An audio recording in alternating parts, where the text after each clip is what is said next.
Finite verb মানে হচ্ছে উলঙ্গ ভার্ব। কি বললাম এগুলোকে? এখন আমরা নন ফাইনাইট ভার্ব সম্পর্কে পড়বো। কি ভার্ব সম্পর্কে পড়বো? উলঙ্গ ভার্ব মানে এগুলো জামা কাপড় পরে না, মানে আমাদের একটা ফাইনাইট ভার্ব আছে। ফাইনাইট ভার্ব মানে কি প্রথমে বলছি, আমরা দেখে নাও। F I N I T E, finite verb. Finite verb বলতে বোঝাচ্ছে যখন সাবজেক্টের সঙ্গে ভার্বের যে এগ্রিমেন্ট থাকে। আমরা জানি একটা সেন্টেন্সে সাবজেক্টের সঙ্গে কি থাকে? ভার্বের একটা এগ্রিমেন্ট থাকে। ফাইনাইট ভার্বে আমরা সাবজেক্টের মতন সাবজেক্টের সঙ্গে যথোপযুক্ত ভার্ব আমরা দেখতে পাবো, মানে যেগুলো কোন রকম গ্রামারের রুল ফলো করে না, মানে সাবজেক্টের সঙ্গে যে ভার্বের যে এগ্রিমেন্টের ব্যাপার থাকে সেগুলো নন ফাইনাইট ভার্ব কি করে না? ফলো করে না। বলছে উলঙ্গ ভার্ব। একটা মানুষকে যদি উলঙ্গ দাঁড় করিয়ে দাও যেমন লাগে দেখতে, নন ফাইনাইট ভার্বগুলো ঠিক তেমন লাগে দেখতে। বুঝতে পেরেছো? এবার এর মধ্যে প্রথমে নাম্বার 1 আমরা আসবো ইনফিনিটিভ। ইনফিনিটিভ মানে কি? খুবই ইজি। কেউ কথা বলো না। ইনফিনিটিভ মানে কি? খুবই easy. To plus verb. To plus কি বললাম? ভার্ব। যেমন কি টু গো, কি বললাম? To play, to play, to sing. এই যে দেখতে পাচ্ছ টু এর সঙ্গে ভার্ব, মানে ভার্বের আগে টু বসে যায়, এইগুলোকেই বলে ইনফিনিটিভ। কি বললাম এগুলোকে? ইনফিনিটিভ মানে কি?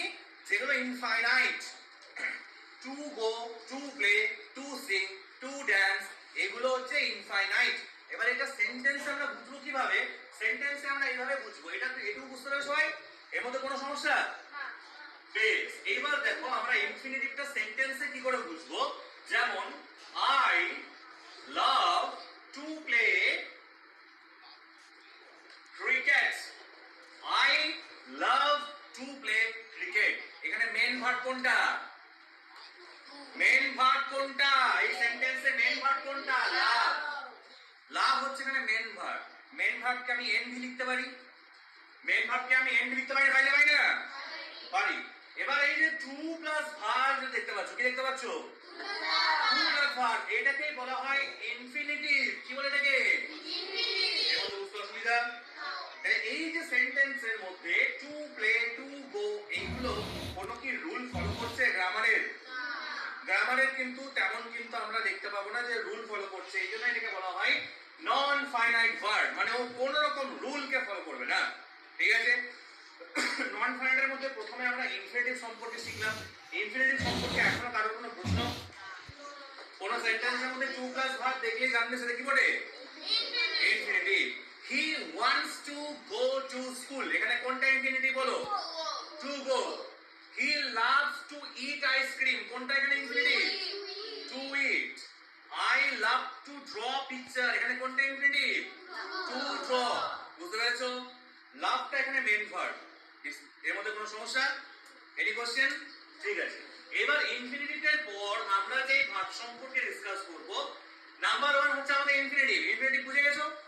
এইবার আমাদের হচ্ছে নাম্বার 2 আমরা আসবো পার্টিসিপল। পার্টিসিপল আবার দু রকমের হয়। কত রকমের হয়? নাম্বার 1 আমরা লিখবো প্রেজেন্ট পার্টিসিপল, নাম্বার 2 লিখবো আমরা পাস্ট পার্টিসিপল। পাস্ট পার্টিসিপল কোনটা? যেগুলো ভার্বের V3 ফর্ম, সেটাকে পাস্ট পার্টিসিপল বলে।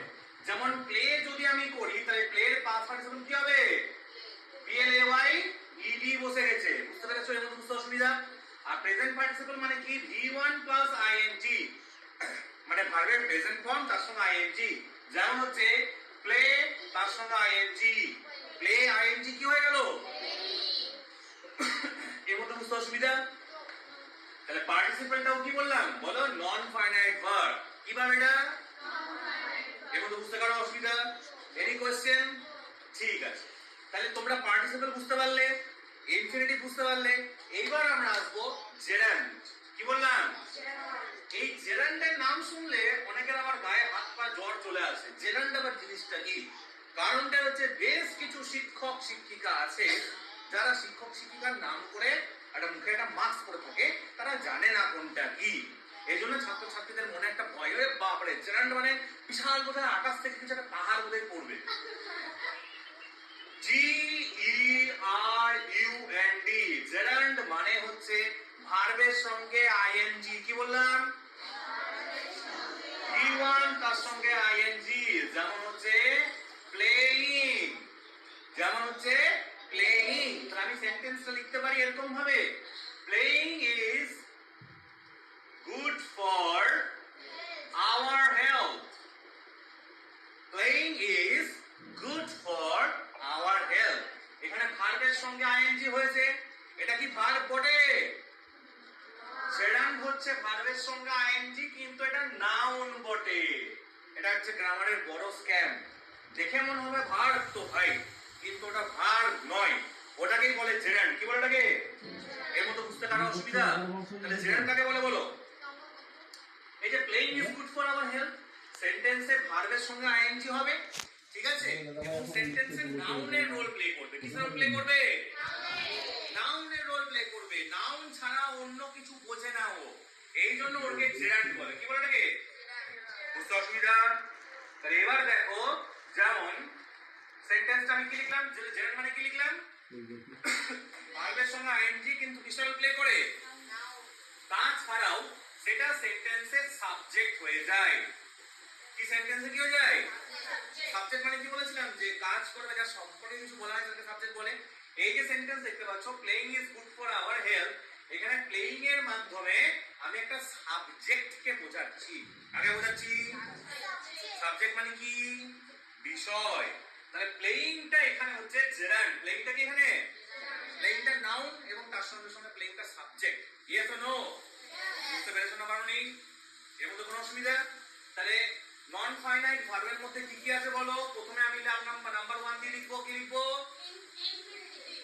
ইনফিনিটিভ। নাম্বার 2 দিয়ে কি লিখবো?